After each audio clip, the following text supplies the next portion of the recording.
नमस्कार, मैं हूं श्वेता सिंह। दंगल में आप सभी का स्वागत है। महाराष्ट्र विधानसभा चुनाव में नामांकन का कल आखिरी दिन है। एक दिन पहले महाराष्ट्र में वीआईपी नामांकनों की झड़ी लग गई। सीएम से लेकर डिप्टी सीएम तक, पवार खानदान से लेकर ठाकरे खानदान तक, नवाब मलिक की बेटी से लेकर नारायण राणे के बेटे तक आज धुआंधार नामांकन हुए हैं। लेकिन एक तरफ हर दल का बड़ा नेता नामांकन कर चुका है, तो महाराष्ट्र के दोनों ही गठबंधन के भीतर करीब 23 से 28 सीटें ऐसी बची हुई हैं जहां के मतदाताओं से लेकर कार्यकर्ताओं तक को पता नहीं कि उन्हें किसके लिए प्रचार करना है, किसे वोट देना है। क्योंकि कांग्रेस की महाविकास अघाड़ी हो या बीजेपी की महायुति, दोनों गठबंधनों के अंदर न जाने कैसी डील चल रही है कि सीटों पर सहमति नहीं बन पा रही है। हालांकि दोनों गठबंधनों के बड़े दलों का दावा है कि बात हो चुकी है और बची हुई सीटों पर भी सहमति बन जाएगी। लेकिन कांग्रेस की ओर से आखिरी बार 85-85-85 का फॉर्मूला दिया गया था। शरद पवार और उद्धव ठाकरे तो अपना कोटा भी पूरा नहीं कर सके हैं। कांग्रेस ने अपने 99-100 उम्मीदवार करीब उतार दिए। उधर बीजेपी ने भी करीब 156 सीटों का टारगेट रखा है, जिसमें 146 उम्मीदवार उतार चुकी। लेकिन असंतोष के सुर दोनों गठबंधनों में सुनाई पड़ रहे हैं। जैसे आघाड़ी में सोलापुर साउथ से लेकर रामटेक, मिराज तक उलझन बनी हुई है, वैसे ही महायुति में माहिम सीट पर शिवसेना झुकने को तैयार नहीं, तो अंधेरी, मानखुर्द, मीरा भाईंदर तमाम ऐसी सीटें हैं जहां गुत्थी उलझी हुई है। और ऐसे में सवाल है कि क्या महाराष्ट्र में उलझन वाली इन 2 दर्जन सीटों का आंकड़ा दोनों ही गठबंधनों का गणित बिगाड़ सकता है, या फिर 4 नवंबर से पहले दोनों गठबंधन अंदरूनी खींचतान पर विराम लगा देंगे? क्या लोकसभा के नतीजों के बाद दोनों गठबंधनों के दल अपनी अपनी मोर्चाबंदी को लेकर ज्यादा सतर्क हैं? ऐसे और भी तमाम सवालों पर आज के दंगल में हम चर्चा करेंगे। सबसे पहले ये रिपोर्ट।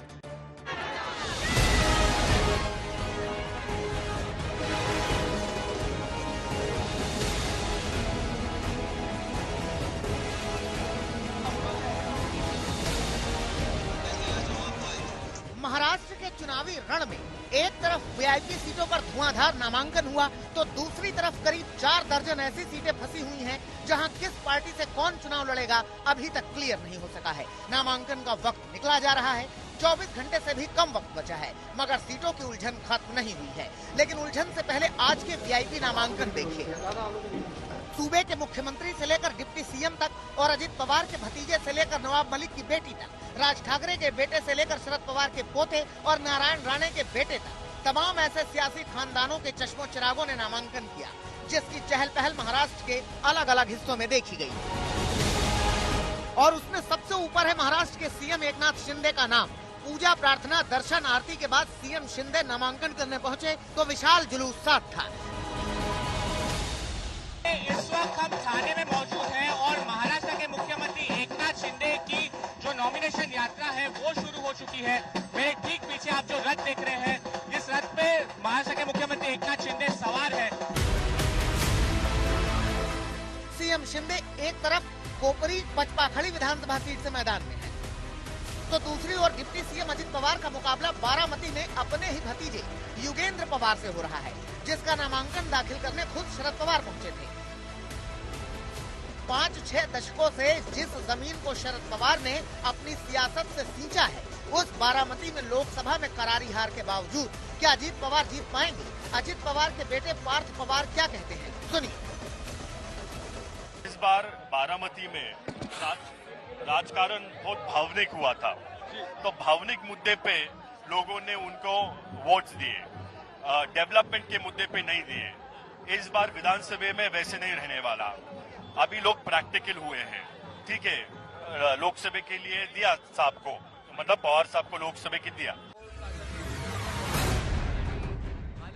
उधर कई और खास चेहरों ने आज चुनाव महासंग्राम में अपना पासा फेंका है। उसमें राज ठाकरे के बेटे अमित ठाकरे से लेकर नवाब मलिक की बेटी सना मलिक तक ने नामांकन किया। अजित पवार की पार्टी की ओर से अणुशक्ति नगर सीट पर सना मलिक का नामांकन कराने तो खुद नवाब मलिक पहुंचे थे, जहां नवाब मलिक ने अपनी चुनावी दावेदारी भी पेश कर दी। मैं भी चुनाव लड़ूंगा, बिटिया तो यहाँ से लड़ रही है और हम दोनों जीत के आएंगे, मुझे पूरी तरह से विश्वास है। नवाब मलिक ने नामांकन के आखिरी दिन यानी 29 अक्टूबर को नामांकन करने का दावा किया है। लेकिन महाराष्ट्र में दर्जनों सीटें ऐसी हैं जहां अभी तक लोगों और नेताओं को नामांकन का इंतजार है, जिसमें चाहे बीजेपी, एनसीपी और शिवसेना की महायुति हो या फिर कांग्रेस, उद्धव, शरद पवार की महाविकास अघाड़ी, दोनों ही गठबंधनों में बची हुई सीटों का सस्पेंस खत्म नहीं हो रहा है। क्योंकि महायुति में बीजेपी ने 146 तो शिवसेना ने 65 और एनसीपी ने 49, कुल 260 सीटों पर उम्मीदवार उतारे हैं। 28 सीटों पर महायुति के उम्मीदवार इंतजार में हैं। तो अघाड़ी में कांग्रेस ने 99, उद्धव ठाकरे ने 84 और शरद पवार ने 82 सीटों पर उम्मीदवार उतारे। हालांकि उम्मीदवारों के नामों की घोषणा में महाविकास अघाड़ी ने महायुति से बाजी मार ली है। और महाराष्ट्र के नक्शे पर देखा जाए तो उद्धव ठाकरे ने जहां मुंबई मेट्रोपॉलिटन और कोंकण क्षेत्र में 40 उम्मीदवार उतारे हैं, तो मराठवाड़ा में 13 उम्मीदवार और उत्तरी महाराष्ट्र में 11 उम्मीदवार उतारे हैं। अगर कांग्रेस की बात की जाए तो विदर्भ से 34, कोंकण और मुंबई मेट्रोपॉलिटन रीजन से 17, पश्चिमी महाराष्ट्र में 15, मराठवाड़ा में 14 और उत्तरी महाराष्ट्र में 11 उम्मीदवार उतारे हैं। उधर शरद पवार ने अब तक सबसे ज्यादा पश्चिमी महाराष्ट्र में 29, मराठवाड़ा में 12 और मुंबई क्षेत्र में 8, उत्तरी महाराष्ट्र में 8 और विदर्भ में 8 उम्मीदवार उतारे हैं।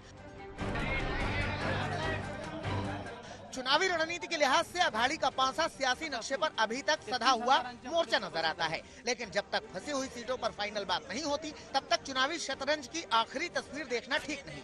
हालांकि उम्मीद है कि अगर फंसी हुई सीटों पर किसी दल ने आगे बढ़कर उम्मीदवार उतार दिए हैं तो 4 नवंबर तक नाम वापसी की तारीख है और अनुमान है कि तब तक बातचीत से मसला सुलझा लिया जाएगा।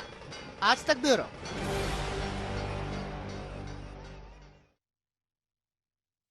आसान नहीं है और ये दिख भी रहा है कि किस तरीके से सीटों का बंटवारा हो। चुनाव तो उसके आगे की दूसरी कड़ी होंगे, दूसरी चुनौती होंगे, लेकिन पहली चुनौती ये कि सीटें बंट जाएं सब में। अब कल नामांकन का आखिरी दिन और उससे पहले दंगल में बड़ा सवाल यही हमारे सामने है कि महाराष्ट्र के अलग अलग क्षेत्रों की जनता जो प्रतीक्षा कर रही है कि उनका उम्मीदवार होगा कौन, किस पार्टी से। अब हमारे साथ जुड़ रहे हैं भारतीय जनता पार्टी की ओर से प्रेम शुक्ला जी, चरण सिंह सापरा जी, कांग्रेस पार्टी की तरफ से बृजमोहन श्रीवास्तव, प्रवक्ता एनसीपी अजित पवार गुट की तरफ से आनंद दुबे जी, प्रवक्ता शिवसेना उद्धव ठाकरे गुट, महेश चौहान प्रवक्ता एनसीपी शरद पवार गुट, कृष्णा हेगड़े जो कि प्रवक्ता है शिवसेना शिंदे गुट के। बहुत बहुत स्वागत है आप सबका। सबसे पहले प्रेम शुक्ला जी ये बताइए कि कह रहे हैं कि महायुति में भी अभी करीब 28 सीटें फंसी हुई हैं, निर्णय नहीं हो पा रहा है कि कौन लड़े, कहां से लड़े। नहीं, कहीं एक भी सीट नहीं फंसी, सारी सीटों पर निर्णय हमारा अंदरूनी तौर पर हो गया है। नामांकन जो है शेष है, वो नामांकन की कल अंतिम तारीख है। भारतीय जनता पार्टी, शिवसेना और एनसीपी के बीच में किसी सीट पर जो है एक दूसरे की प्रत्याशियों के खिलाफ प्रत्याशी खड़ा करने वाला कार्य नहीं हुआ है। जबकि हमारे जो सामने है महाविकास आघाड़ी, महाविकास आघाड़ी के तमाम ऐसे सीटें हैं जिसमें एक दूसरे के खिलाफ वहां प्रत्याशी खड़े किए गए हैं। ऐसी कई सारे उदाहरण हैं जहां कांग्रेस का प्रत्याशी है वहां एनसीपी ने प्रत्याशी उतार दिए हैं, एनसीपी का प्रत्याशी है वहां उद्धव ठाकरे की पार्टी ने प्रत्याशी उतार दिए हैं। ऐसा वहां उदाहरण है। लेकिन आप भारतीय जनता पार्टी, शिवसेना और एनसीपी, इन तीनों में जिस तरह का सामंजस्य और समन्वय है, हमने जो है बहुत समन्वय के साथ सीटों का बंटवारा किया है और बहुत ही सामंजस्य के साथ जो है हमारे नामांकन चल रहे हैं। प्रेम शुक्ला जी, उनके हैं 23 नाम, 23 सीटें जिसमें नाम नहीं अभी तक अनाउंस हुआ है। आप लोगों के हैं 28। जी जी हाँ, लेकिन हमारे तय हो गया है कि इसको कहाँ लड़ना है। हमारे प्रत्याशी भी लगभग निश्चित हो गए हैं और प्रत्याशियों को ये बता भी दिया गया है कि आप अपनी तैयारी कर ले नामांकन की। एक और छोटी सी बात बता दीजिए तैयारियों का सूचना दी गई है। राज ठाकरे के बेटे को लेकर क्या आप लोगों का स्टैंड है? वो तीनों दलों के कौन कौन? जी, राज ठाकरे के बेटे को लेकर क्या स्टैंड है? क्योंकि नहीं, निश्चित तौर पर हमारी पार्टी के, नहीं ठीक है, हमारी पार्टी के नेताओं का की राय है कि आदरणीय एकनाथ शिंदे जी, चूंकि राज ठाकरे जी की पार्टी महाराष्ट्र नवनिर्माण सेना ने लोकसभा के चुनाव में बिना शर्त हमारी महायुति को समर्थन दिया था, ऐसे में उनकी जो माहिम की सीट है उस पर अमित ठाकरे की उम्मीदवारी को समर्थन दिया जाना चाहिए। इसका निर्णय आदरणीय एकनाथ शिंदे जी को लेना है। चलिए ठीक है, अब देखना होगा कि क्या शिंदे गुट की तरफ से क्या कहा जाता है इस पर। लेकिन चरण सिंह सापरा जी, ये बताइए, बड़ा स्पष्ट फॉर्मूला था महाविकास आघाड़ी का 85-85-85, पर कांग्रेस ने 80-90 पूरे 100 कर दिए इसमें। नहीं श्वेता जी, 90-90-90 का जाहिर हुआ था। कुछ सीटें जो थी वो डिस्कशन में थी। कांग्रेस पार्टी ने 99 जो है वो डिक्लेयर कर दिए हैं। जो आप 23 की बात कर रहे हैं वो 23 भी हम आपस में तीनों के बंट चुके हैं, लेकिन ये पार्टी का, तीनों पार्टियों का अलग अलग मामला है। चंद सीटों पर प्रतिद्वंदी जो है वो आपस में ज्यादा है, तो उस पर शिवसेना को अपना जो उनका कोटा है उसमें तय करना है कि किसको कौन सी सीट से खड़ा करना है। कुछ जगहों पर कांग्रेस पार्टी ने हमारे ही कोटे में, हमारे एक दूसरे के कोटे ओवरलैप नहीं हो रहे हैं, ये मैं क्लियर कर देता हूं। हमको हमारे कोटे में हमारा उम्मीदवार तय करना है, वो आज रात तक तय हो जाएगा। कल आखिरी दिन है और पूरे 288 सीटों पर आपको महाविकास आघाड़ी के उम्मीदवार नजर आएंगे और पुरजोर तरीके से नजर आएंगे। हमारा भारतीय जनता पार्टी के जैसे कंफ्यूजन नहीं है। अभी आपने सही पकड़ा, आपने अमित ठाकरे का इनको सवाल पूछा। मैं कहता हूं कि मात्र अमित ठाकरे की बात नहीं है, बाला नांदगांवकर की शिवड़ी की जो सीट है वहां पर भी इनके बीजेपी के जो अध्यक्ष है उन्होंने कहा कि वहां पर भी हमको उम्मीदवार नहीं देना चाहिए महायुति को। अब ये मनसे का और महायुति का क्या साठ गांठ है, ये नूरा कुश्ती क्या चल रही है, ये जनता भी तो देख रही है ना भाई। एक बार राज ठाकरे कहते हैं कि हम 288 सीटों पर उम्मीदवार उतारेंगे, राज ठाकरे नरेंद्र मोदी के खिलाफ बोलेंगे और महायुति के खिलाफ बोलेंगे वोट हासिल करने के लिए, और दूसरी तरफ महायुति जो है उनके उम्मीदवारों के सामने अपना उम्मीदवार नहीं देगी। तो ये नूरा कुश्ती नहीं तो क्या है। ये भारतीय जनता पार्टी पूरी तरह से कंफ्यूज पार्टी है।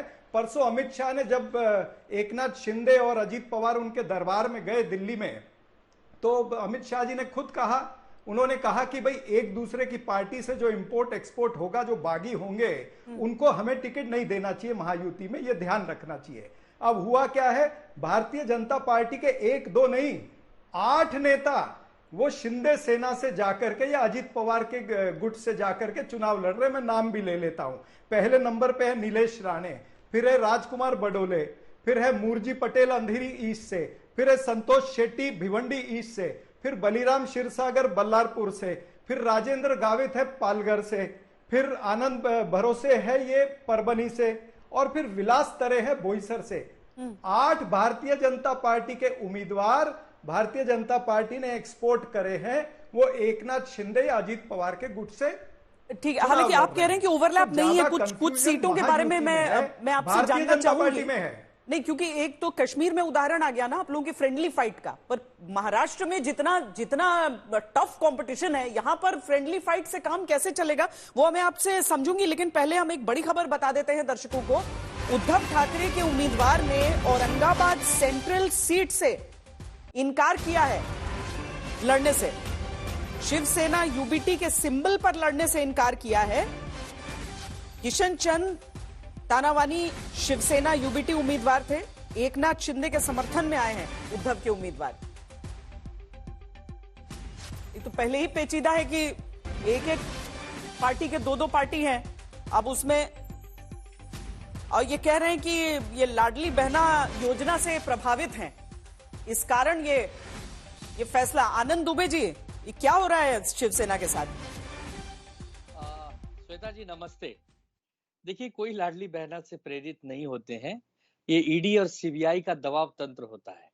ऐन मौके पर भारतीय जनता पार्टी, एकनाथ शिंदे की कथित शिवसेना और अजीत दादा पवार की कथित राष्ट्रवादी बेचैन है। सारी हवा इनके खिलाफ है। इनको पता चल चुका है कि हमारा सुपड़ा साफ है, तो तोड़ फोड़ की राजनीति करना। अभी आदरणीय सप्रा जी ने बताया कि 8 से ज्यादा उम्मीदवार इन्होंने बीजेपी से ले लिए। अरे जो भावना गवली, जो मिलिंद देवरा राज्यसभा के सांसद और विधान परिषद के सदस्य हैं, उनको भी चुनाव लड़वाया जा रहा है। इनके पास कैंडिडेट कहाँ है? पूरे महाराष्ट्र में जो एकनाथ शिंदे की कथित शिवसेना है, जो 40 विधायक इनके साथ भागे थे, उनको अगर छोड़ दे तो जो ऊपर के 40 या 80 दे रहे हैं, वो कहां से आएंगे? कार्यकर्ता तो है नहीं, नेता है नहीं। आपके यहाँ से जा रहे हैं ना उधर चुनाव लड़ने? नहीं, मैं वही कह रहा हूं कि हमारे जो नेता, जिनको हमने अपने टिकट दिया हुआ है, अपने लिस्ट में उनका नाम दिया हुआ है, वो लोग को भी ये लोग ले रहे हैं कि भैया आइए, बेड़ा पार करवाइए, हमारी नैया डूब रही है। तो हमें फर्क नहीं पड़ता, क्योंकि शिवसेना का एक नियम है, नेता कहीं भी जाए, कार्यकर्ता वहीं टिका रहता है। इतने विधायक चले गए, इतने सांसद चले गए, हमारा नाम चुनाव चिन्ह चला गया, फिर भी तो 2024 के लोकसभा में हम 9 सीटें जीते और 1 सीटों पर हमें जबरदस्ती हराया गया। तो ऐसा नहीं है कि शिवसेना कोई कमजोर हुई है, और ये तो असली परीक्षा होने वाली विधानसभा की, क्योंकि इसमें तो हम सरकार बनाने जा रहे हैं। उद्धव ठाकरे साहब के नेतृत्व में महाविकास आघाड़ी सरकार बनाएगी, बच्चा बच्चा बोल रहा है। मुंबई और महाराष्ट्र के किसी भी गांव चले जाइए, किसी भी शहर चले जाइए, एक ही नारा है, मशाल। मशाल अंधेरे को भगाने वाली है, मशाल महायुति को भगाने वाली। नहीं, मैं श्वेता जी वही बता रहा हूँ। देखिए, जो जिसे भागना है, अच्छा है कि अभी भाग जा रहा है। अभी भी कल का दिन मंगलवार का नॉमिनेशन का है, तुरंत हमारे 10 लोग रेडी खड़े हैं, और हम यही कह रहे हैं कि ये कल देखिएगा 4 तारीख से पहले ना कोई जाए। कल तो नामांकन का आखिरी दिन, लेकिन नहीं, ये जो जा रहे हैं ना श्वेता जी, ये जानबूझकर भगाए जा रहे हैं।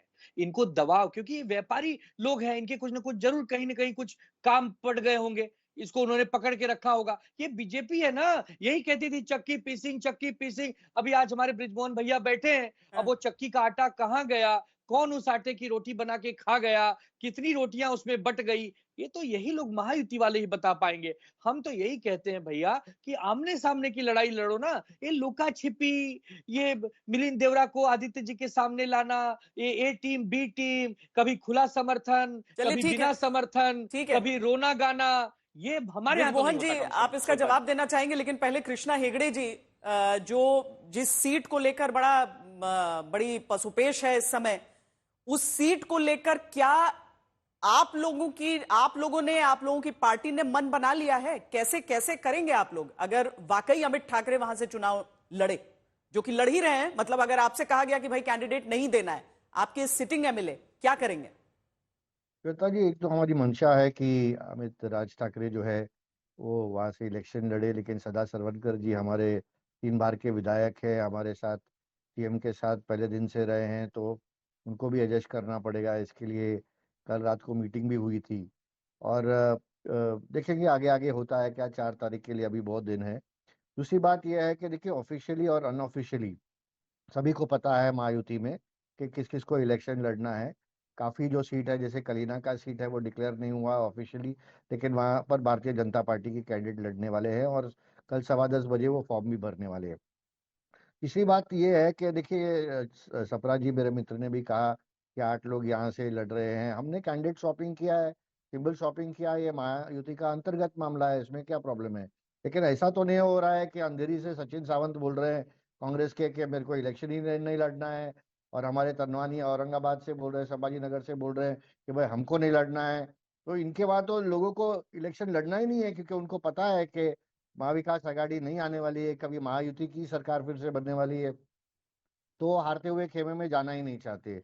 दूसरी बात यह है कि देखिए, जो हमारा महायुति है, हमने काम किया है, लोगों के बीच में हम गए हैं, हम फेसबुक लाइव सरकार हमने नहीं चलाई है, और लोग जानते हैं कि 24 घंटा काम करने वाले सरकार चाहिए, केंद्र के साथ अच्छा तालमेल वाला सरकार चाहिए, जहाँ पर इंफ्रास्ट्रक्चर हो, किसानों के लिए हो, युवाओं के लिए हो, महिलाओं के लिए हो, वहाँ से फंड आए, यहाँ पर अच्छा महाराष्ट्र का विकास हो। जो इनके कार्यकाल में महाराष्ट्र तीसरे नंबर और चौथे नंबर पे गया था, अब हमारे कार्यकाल में 2.5 साल में महाराष्ट्र सब सेक्टर में, इंडस्ट्री में, इंफ्रास्ट्रक्चर में। जी, सिटिंग एमएलए को मनाने की बात है, बाकी पार्टी ने सोच रखा है। लेकिन और एक दूसरी और खबर हम आपको बता देते हैं, आज अजीत पवार ने भी अपना नामांकन भरा है, और नामांकन भरने के बाद उनकी तरफ से जो बातें कही गई हैं, उनमें बहुत सारे संकेत पढ़े जा सकते हैं।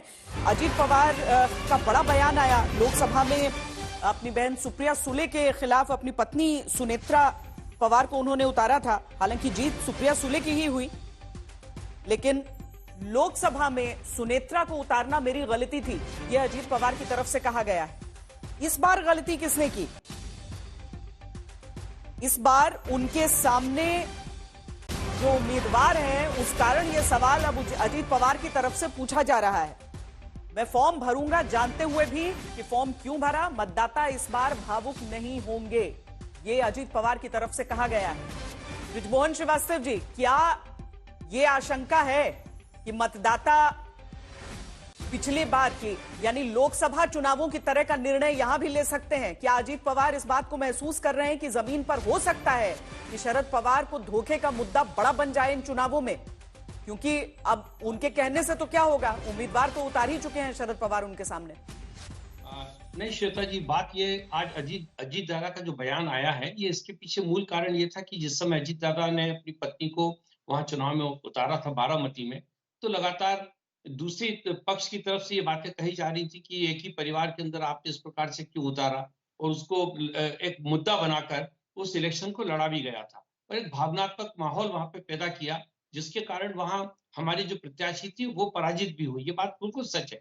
उसकी तभी आदरणीय अजीत दादा पवार ने अपनी गलती को स्वीकार करते हुए ये कहा था कि वाकई ये गलती हुई है और इस प्रकार की गलती नहीं होनी चाहिए।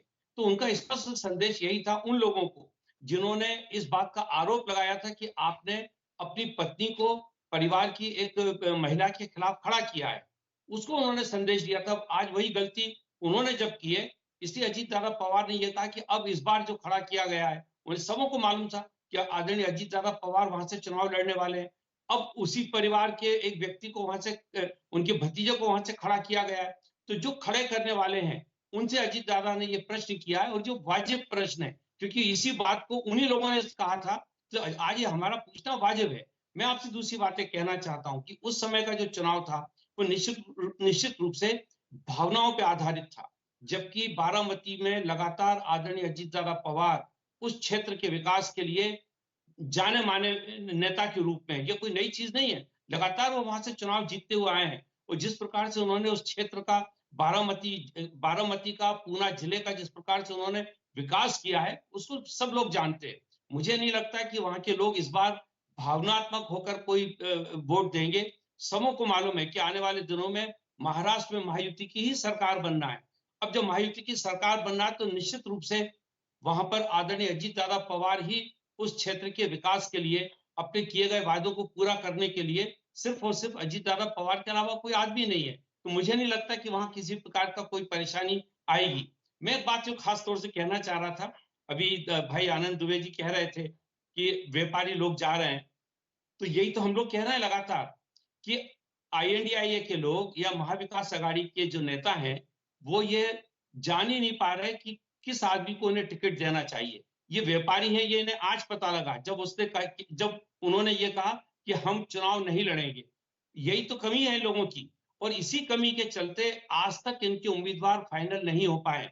अभी भी वही विवाद है। हो सकता है थोड़ी देर बाद आदरणीय संजय राउत साहब कोई प्रेस कॉन्फ्रेंस करके फिर से अंदर के झगड़े देश के सामने रख दें और बताएं कि महाविकास अघाड़ी में अभी तक फैसला क्यों नहीं हुआ, कहां क्या होने वाला है। जहां तक माहिम की बात है, बहुत ही स्पष्ट है, क्योंकि वो सीट आदरणीय एकनाथ शिंदे साहब के खाते में है। उनको फैसला लेना है कि वहां जो उम्मीदवार हैं मनसे के, उनके लिए उनको जिम्मेदारी दी गई है। फैसला हो जाएगा। महाविकास अघाड़ी फैसले लेने में पिछड़ रही है, इसको सब लोग देख रहे हैं। अभी भी उम्मीदवार देने में उन लोगों में बहुत विवाद है, इसकी जानकारी सारे लोगों को है। जहां तक बात महायुति की है, हमारे बीच में सारे मामले पहले से तय हो चुके हैं। आपके सारे मामले तय हैं, लेकिन महेश चौहान जी ये जो सवाल आपसे पूछ रहे हैं बृजमोहन जी कि जब अजीत पवार की तरफ से परिवार वर्सेस परिवार का कैंडिडेट दिया जाता है तो गलत, फिर अब अजीत पवार के सामने उनका भतीजा क्यों? श्वेता जी, सबसे पहले अगर अजीत पवार जी को लगता है कि सुप्रिया सुले जी के सामने उन्होंने सुनेत्रा जी को खड़ा किया चुनाव में लोकसभा के, वो उनकी गलती थी, तो उस गलती का प्रायश्चित करना चाहिए या नहीं करना चाहिए? सिर्फ गलती मान लेने से काम हो जाएगा? अगर वो सही में ऐसा सोचते कि उनकी गलती हुई और इसमें कोई राजनीति नहीं है, तो वो प्रायश्चित करें, वो उनका नामांकन वापस ले, वो नहीं खड़े होने चाहिए अब ये बारामती के इलेक्शन में, ये उनका प्रायश्चित रहेगा। और ये पहली गलती नहीं है, उनकी दूसरी गलती है।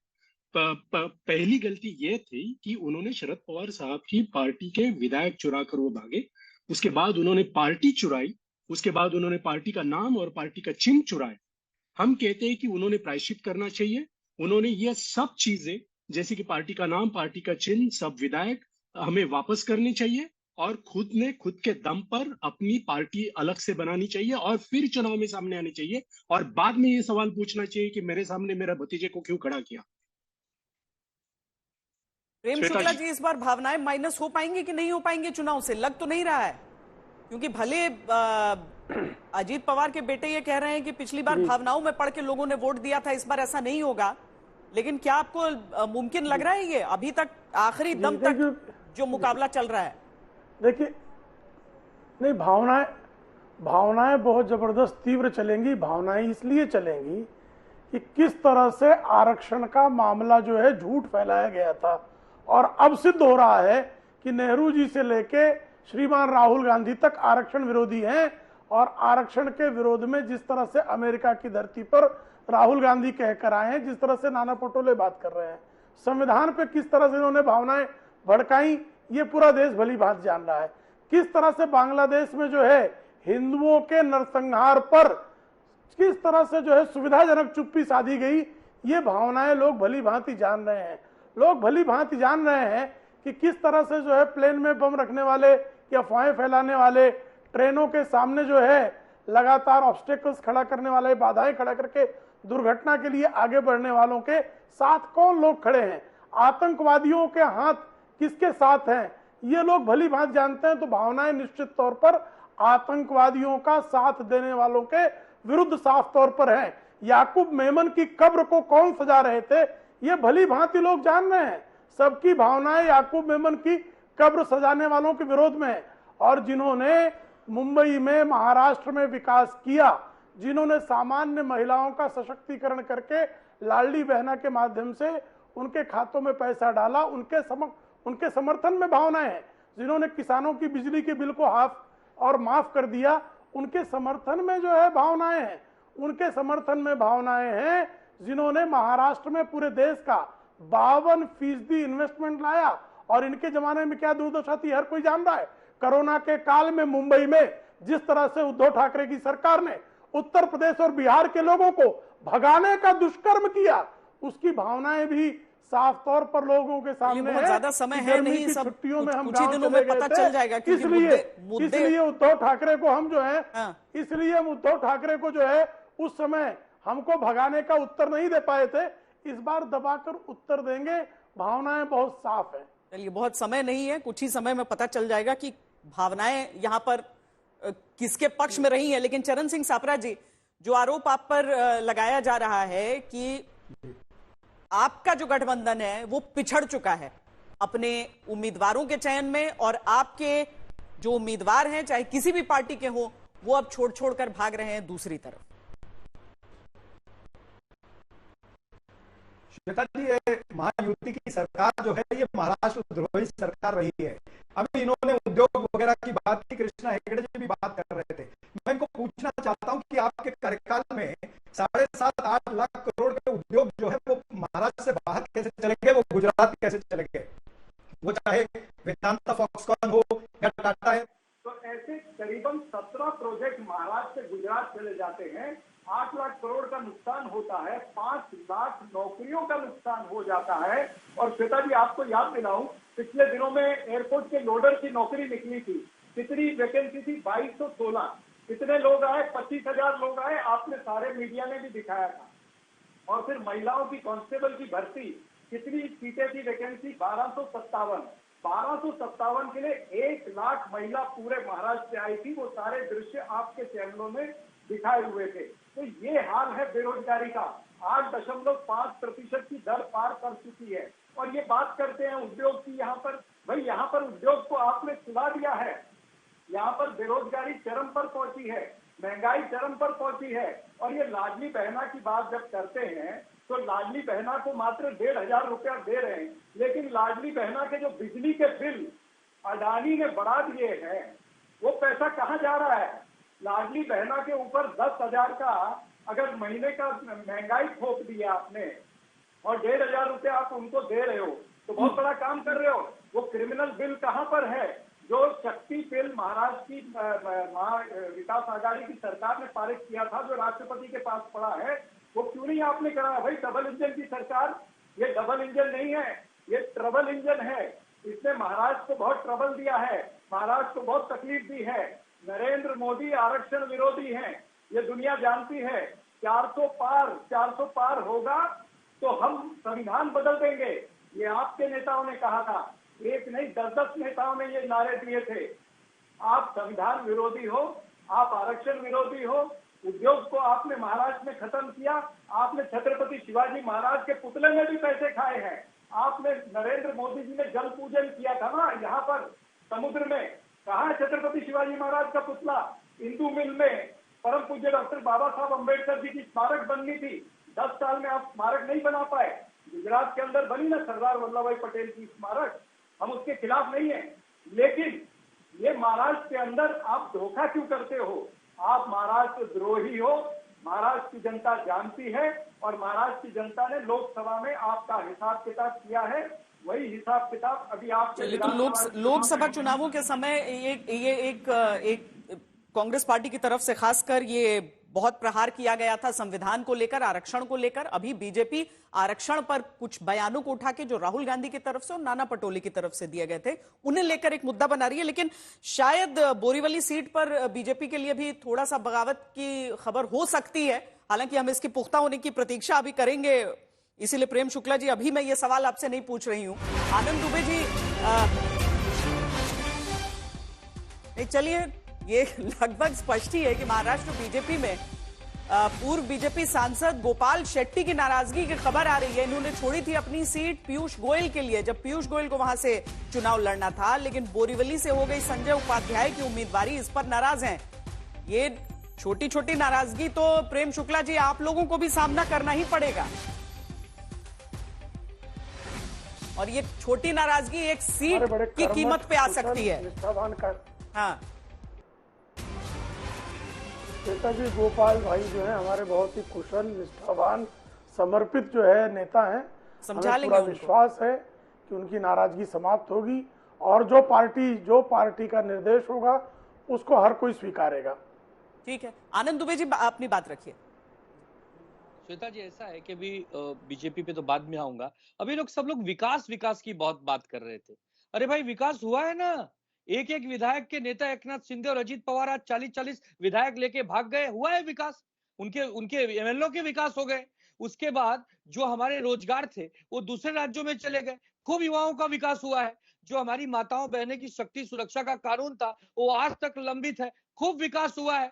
तो ऐसा थोड़ी कि इन्होंने विकास नहीं किया। जो हाईवे, जो इंफ्रा के काम 10-10 किलोमीटर बनने चाहिए थे, वो 2-2 किलोमीटर के फीता काट के हमारे कार्यकाल के किए गए कामों पर पोस्टर लगाकर और खड़े होकर तस्वीर साझा कर रहे हैं, ये विकास है। इनके जुमले का इतना विकास हुआ है कि 2014 से जनता पूछ रही है कि भैया अच्छे दिन कहाँ चले गए, बहुत हो गई महंगाई की मार, अब की बार मोदी सरकार। उसके बाद से तो कितने चुनाव हो गए दुबे जी? सुनिए तो पहले तो वही तो उनको याद दिला रहा हूं कि इनके विकास कहाँ हैं। ये महाराष्ट्र के विकास की बात कर रहे हैं, या ये गुजरात के विकास की बात कर रहे हैं, या ये और किसी और राज्य के विकास की बात कर। हमारे महाराष्ट्र में अगर विकास हुआ होता तो आज हमारे जो नौजवान है वो रोजगार के लिए सड़कों पर नहीं आते। कहीं 500 लोगों की भर्तियां हैं तो अब 25,000 लोगों का तांता नहीं लग जाता, भगदड़ नहीं मच जाता। जो रेलवे मंत्री अश्विनी वैष्णव जी, वो महाराष्ट्र और मुंबई के बीजेपी के प्रभारी बनकर आए हैं, टिकटों के बंटवारे में लगे हैं, चुनाव जीतना चाह रहे हैं, लेकिन मुंबई के बांद्रा टर्मिनस पर अपने छठ मैया के पूजा के लिए और दिवाली के छुट्टियों के लिए जाते हुए हमारे नौजवानों ने भगदड़ में अपने आप को खोया, घायल हुए, उनकी दुर्घटना हुई है, वो बीमार है, हॉस्पिटलों में भर्ती है। ये इनका विकास है। तो ये जो विकास की बातें आप लोग करते हो ना, आपके मुंह से शोभा नहीं देता। आपने हमेशा तोड़-फोड़ की राजनीति की। जो इनके विधायक हैं, जो अजीत पवार, एकनाथ शिंदे और बीजेपी के, उनके विधायक 5 साल पहले की आय क्या थी, आज उनके 5-5 गुना 10-10 गुना आय में वृद्धि हो गई। ये इनका विकास है। वादा किया था कि हमको 15 लाख देंगे और हमको 15,000 कौन कहे, 1,500 रुपए दे रहे हैं। ये इनका विकास है। तो ये सारे विकास को लोगों ने अब समझ लिया है, इसीलिए लोगों ने महाविकास आघाड़ी को लाने का फैसला ले लिया है। 23 नवंबर के आपके इसी चैनल पर जब हम लोग बैठेंगे तो शाम तक सारे रुझान आगे रहेंगे, सारे नतीजे आगे रहेंगे, तब ये कहां भागेंगे। इनको लग रहा है कि हरियाणा में जीत गए हैं तो अब जो है पूरा देश हम जीत जाएंगे। अरे ठीक है, हरियाणा में आप जीते हैं, कुछ हमारी कमियां थी, उस कमियों की वजह से आप जीत गए, लेकिन महाराष्ट्र में तो ऐसी कोई कमी नहीं है। आपके यहाँ अगर कोई भाग रहा है, बगावत कर रहा है, गोपाल शेट्टी जी नाराज है, तो आप कह रहे हो हम प्यार से समझा लेंगे। हमारे यहाँ तनवानी नाराज होके कहीं जा रहे हैं, तो आप कह रहे हो कि व्यापारी भाग गए। अरे वो जब तो अजीत दादा पवार, आप प्यार से समझा नहीं पाए ना, वो प्यार से समझा लेंगे, वो दावा कर रहे हैं अरे इस तो बात का। अजीत दादा पवार जब भाग गए, जिनके चाचा ने पाल पोस कर उनको बड़ा किया, तो हम क्या करें? तनवानी को कितना बांध के रखते हैं? ठीक है, ठीक। अब नहीं, नतीजों तक इंतजार करना होगा। हो सकता है कि बहुत कुछ फिर इधर से उधर हो, लेकिन कृष्णा हेगड़े जी केवल ये जो विकास का सवाल उठा रहे हैं, आज ही जयराम रमेश की तरफ से भी ये कहा गया, क्योंकि महाराष्ट्र का चुनाव है, मराठी अस्मिता की बात बहुत होती है, यहां तक कि बाहरी लोग कितने आ रहे हैं उसको लेकर भी ये सारी चीजें हमेशा विमर्श का विषय रहती हैं। लेकिन गुजरात बनाम महाराष्ट्र का जो एक नया विवाद छिड़ा है, जिसमें आज प्रधानमंत्री की तरफ से जो एयरबस की जो फैसिलिटी का उद्घाटन किया गया, उसको लेकर भी विवाद उठा है। आपके हिसाब से ये विवाद है या नहीं है? देखिए, गुजरात तो हमारे देश में है, बाहर थोड़ी है कि इन लोगों को गुजरात से इतना आपत्ति है। तो पहले किसी ने कहा कि अरे गुजराती के दरबार में गए एकनाथ शिंदे और उनको वहां पर सीट मांगनी पड़ी। अरे जब अमित शाह जी और मोदी जी ने एक मराठा को यहाँ पर मुख्यमंत्री बनाए हैं, इनके पास 40 विधायक है, तो आपको ये नहीं दिखा कि मराठाओं को मान दिया? आपको खाली देश तोड़ने की बात आती है। दूसरी बात ये कह रहे हैं कि भाई अरे हमारा चुनाव चिन्ह ले गए, हमारे पार्टी का नाम लिया, हमारे 40 विधायक लेके गए। अरे आप क्या सोए थे क्या? आपको पता नहीं आपके 40 विधायक जा रहे, 110 विधायक आपके चले गए? आप क्या कर रहे थे? घर पे सो रहे थे? ये आपकी गलती है, हमको मत बोलिएगा ये। और दूसरी बात, कोविड के बारे में बात कर रहे थे। अरे कोविड में 6,000 करोड़ का घपला किया इन्होंने, घोटाला किया।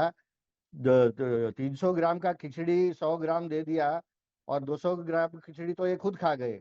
उसके ऊपर जो दवाई का पैसा था, बॉडी बैग का पैसा था, बॉडी बैग 600 रुपये में लेना चाहिए था, उसको 6,500 रुपये में लिया। ऐसा इनका घपला था। जो इंफ्रास्ट्रक्चर का काम है, मेट्रो का काम रुका दिया, अटल सेतु का काम रुका दिया, जो मेट्रो का शेड था आरे में उसका काम रुका दिया, कोस्टल रोड का काम रुका दिया। हर प्रोजेक्ट इन्होंने रुका दिए। क्यों? कॉन्ट्रैक्टर से इनको वसूली कर रही थी, लेडीज बार से 100 करोड़ की वसूली कर रही थी, उद्योगपतियों के घर के नीचे बॉम्ब रख रही थी, पालघर के वहां पर साधुओं की हत्या कर रही थी। सब करके ये बैठे हैं और फिर अभी हमको बोल रहे हैं कि आप क्या कर रहे हैं, आप क्या कर रहे हैं। अरे भाई, हम जो कर रहे हैं महाराष्ट्र के हित में कर रहे हैं, जनहित में कर रहे हैं, देश हित में कर रहे हैं। और फिर से लोग ये जानते हैं कि हमारी सरकार फिर से आएगी, इसके लिए हमको भी विश्वास है और उनको भी हमारे पे विश्वास है। महेश चौहान जी, महेश चौहान जी बताइए, वो कह रहे हैं कि आप लोगों को क्यों नहीं पता था जब आपकी पार्टी खुद टूट रही थी? गलती आपकी। देखिए, ये चोर मचाए शोर जैसी बात हो गई। एक तो चोरी, ऊपर से सीधा चोरी। अभी इन्होंने जो किया ना, हम सो रहे थे कि क्या कर रहे थे, जनता ने इनको महाराष्ट्र में लोकसभा के चुनाव में बता दिया है। अब और क्या चाहिए इनको? तो अभी चिल्लाने से कुछ फायदा नहीं होगा। अगर इनको लग रहा है कि इन्होंने जो सही किया, तो जाके आप जनता से बोलो कि क्या हुआ हम भाग गए, क्या हुआ हम लोग ने उनके पार्टी को तोड़ दे, क्या हुआ हम लोग ने अगर उनके विधायक चुरा ले, क्या हुआ अगर हम लोग ने उनका पार्टी का नाम चुरा लिया। ये क्यों नहीं जाके ऐसे बोल देते? ये सिर्फ इधर चैनल पर आके हमें बोल रहे कि तो क्या हुआ हमने चोरी की। अरे अब जनता के सामने जाके भी यही बात करो, देखो आपको क्या जवाब मिलता है जनता से। श्वेता जी। जी, बृजमोहन श्रीवास्तव जी, सीधी से अगर हम देखें तो केवल उम्मीदवारों की जीत और पार्टियों की जीत की बात नहीं है। ये जो दो पार्टियां दो फाड़ हुई हैं, उन दोनों में से एक तो होता है जो अदालत में निर्णय आता है कि आप किस सिंबल पर चुनाव लड़ सकते हैं और आपकी पार्टी का नाम क्या हो सकता है। लेकिन ये चुनाव के नतीजे जब आएंगे तो वो ये तय करेंगे कि जनता किसे असली एनसीपी और जनता किसे असली शिवसेना समझती है। बृजमोहन जी। श्वेता जी, आपकी इस बात से मैं पूरी तरह से सहमत हूं कि जनता का समर्थन किस पार्टी को मिलेगा, उससे ये तय होगा कि कौन सी पार्टी असली है। लेकिन मैं राष्ट्रवादी कांग्रेस पार्टी के लिए एक बात स्पष्ट करना चाहता हूं, क्योंकि महेश भाई ने बोला चुराया, तो मैं स्पष्ट कर दूं कि पार्टी को चुराने का कोई काम किसी स्तर पे नहीं हुआ। हमारे साथ कुछ लोग जो थे वो हमारी इस बात से असहमत थे कि देश के विकास के लिए अगर आज कोई सबसे बेहतर नेतृत्व कोई दे रहा है तो देश के आदरणीय प्रधानमंत्री नरेंद्र मोदी जी दे रहे हैं, और हमें महाराष्ट्र का यदि विकास करना है तो हमें आज आदरणीय नरेंद्र मोदी जी के साथ कदम ताल करना चाहिए। ये बात हम लोग लगातार कह रहे थे, लेकिन कुछ लोग इस बात से असहमत थे। जो लोग असहमत थे उन्होंने हमारी पार्टी से पलायन कर लिया, हमारी पार्टी छोड़ के चले गए और उन्होंने अपनी खुद की एक पार्टी बना ली। तो किसी भी प्रकार की कोई चोरी या किसी भी प्रकार का कोई ऐसी घटना नहीं घटी जैसा कि महेश भाई बोल रहे थे। बहुत ही स्पष्ट बात है, वो लोग आदरणीय नरेंद्र मोदी जी के नेतृत्व से सहमत नहीं है। हम लोग आदरणीय नरेंद्र मोदी जी के नेतृत्व से सहमत हैं, हम उनके साथ हैं। और यही कारण है कि आज महाविकास आघाड़ी के लोग विश्वास के साथ ये बात नहीं कह पा रहे कि वो लोग सरकार बना भी पाएंगे।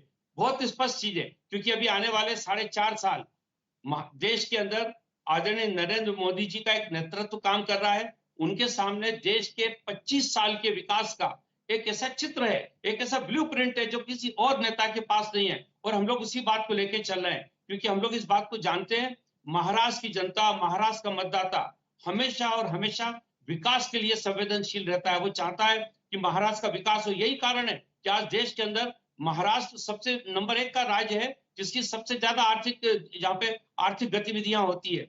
तो मुझे पूरा विश्वास है कि महाराष्ट्र की जनता इस बार पूरी तौर से आदरणीय नरेंद्र मोदी जी का नेतृत्व और महाराष्ट्र में हमारे 3 नेताओं ने जो इस 2.25 साल में जो काम किया है, जनता के बीच में जाकर जो अपना उन्होंने विकास का संदेश दिया है, आम आदमी के जीवन स्तर को उठाने का जो काम किया है, इन बातों को लेकर हम लोगों को पूरा विश्वास है महायुति की सरकार बनने जा रही है। और यही कारण है कि महाविकास आघाड़ी के लोग बोल ही नहीं पा रहे। क्या है इनके पास विकास का खाका? सिर्फ एक पुरानी बातों को कहकर आप चुनाव नहीं जीत सकते। इनको ये नहीं बता पा रहे कि आखिर महाराष्ट्र में ये किन मुद्दों को लेकर वोट मांगेंगे, इनके वो मुद्दे क्या हैं। अभी संजय राउत जी आएंगे, वो अभी सारे जितनी बातें होंगी, हालांकि चरण सिंह सापरा जी ने अपनी तरफ से उन मुद्दों के बारे में बता दिया कि कौन कौन से मुद्दे वो छेड़ेंगे यहाँ पे। चरण सिंह सापरा जी, आपके कनेक्शन भी थोड़ा सा कमजोर हुआ था जी, आप अपनी बातों को रखिए। नहीं अभी नहीं, मैं यही कहना चाहता हूं कि महाराष्ट्र की भूमि जो है ये संतों की, शूरवीरों की भूमि है। ये छत्रपति शिवाजी महाराज की भूमि है। ये शाहू फुले अंबेडकर की भूमि है। और शाहू फुले अंबेडकर की भूमि पर तोड़जोड़ की राजनीति को लोग स्वीकृत नहीं करेंगे, खोखे सरकार को स्वीकृत नहीं करेंगे, इनके ध्रुवीकरण के प्रयास को भी स्वीकृत नहीं करेंगे। यहाँ पर कितना ही ये आप यहाँ पर आकर के हिंदू मुस्लिम कर लें या पोलराइजेशन का काम कर लें, यहाँ पर परम पूज्य डॉक्टर बाबा साहब अंबेडकर जी का जो संविधान है उसके तहत लोग चलने के लिए तैयार है। महाविकास आघाड़ी जो है वो संविधान को प्राथमिकता देती है, संवैधानिक तौर तरीकों को प्राथमिकता देती है। और महाविकास आघाड़ी जो है महाराष्ट्र की जनता के हित के काम करना चाहती है। हमें जो 2 साल मिले थे उसमें भी हमने महाराष्ट्र की जनता के हित काम किए।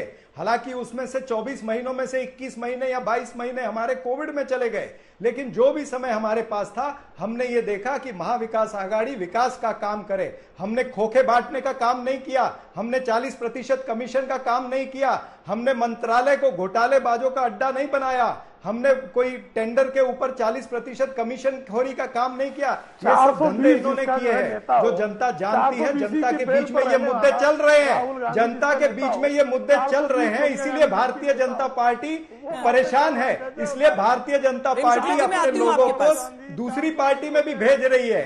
उनको अजीत पवार गुट से लड़ाना चाहती है, उनको एकनाथ शिंदे की पार्टी से लड़ाना चाहती है। एकनाथ शिंदे और अजीत पवार की पार्टी जो है ये अब पार्टी नहीं रही है, ये पार्टी का समापन हो रहा है। भारतीय जनता पार्टी इनको ओवरटेक करना चाहती है। देखो किस तरह से बौखलाए हैं। अब इनकी सच्चाई सामने रखी है।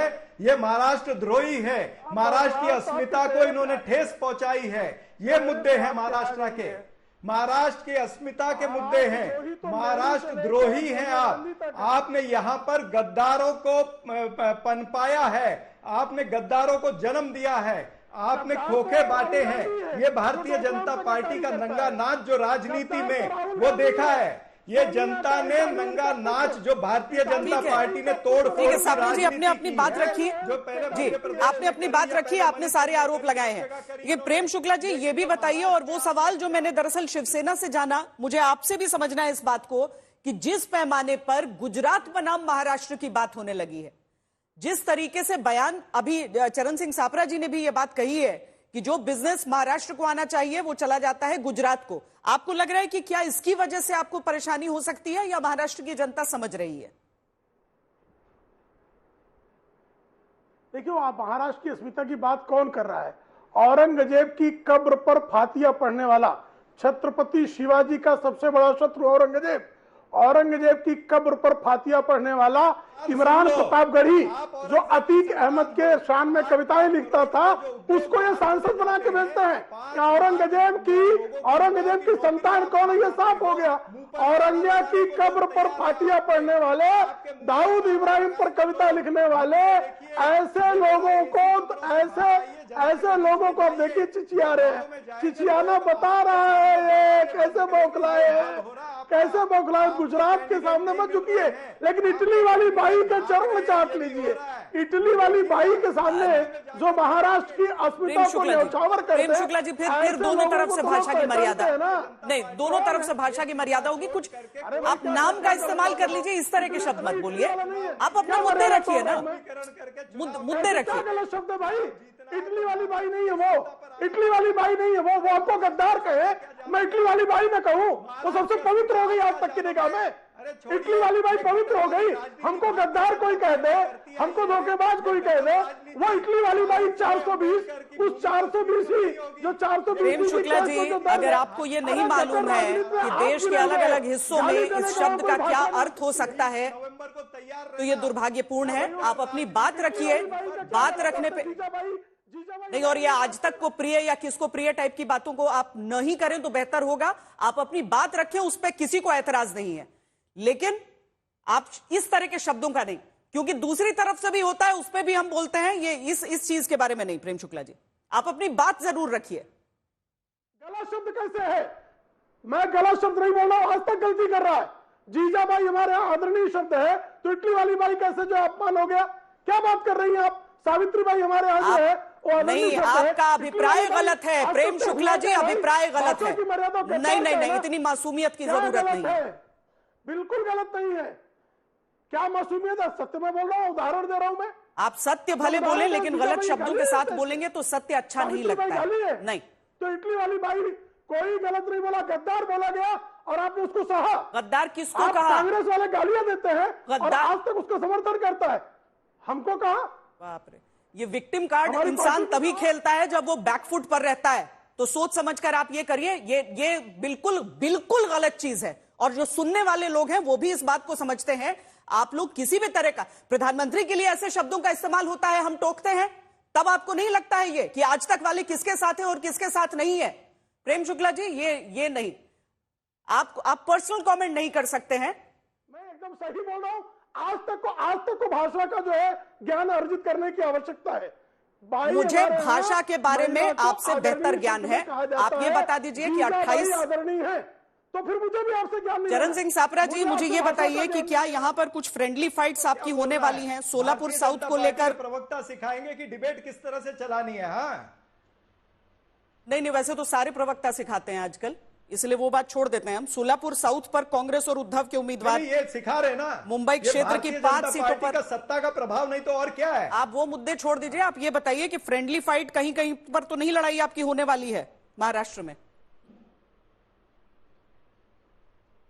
चलिए, मुझे नहीं लगता कि कहीं पर फ्रेंडली फाइट जैसी कोई परिस्थिति है।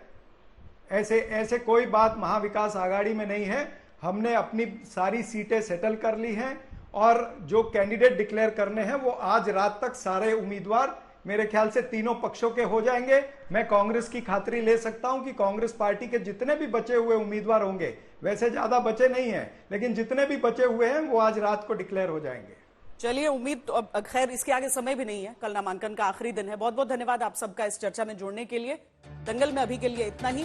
देश और दुनिया की तमाम खबरों के लिए आप देखते रहिए आज।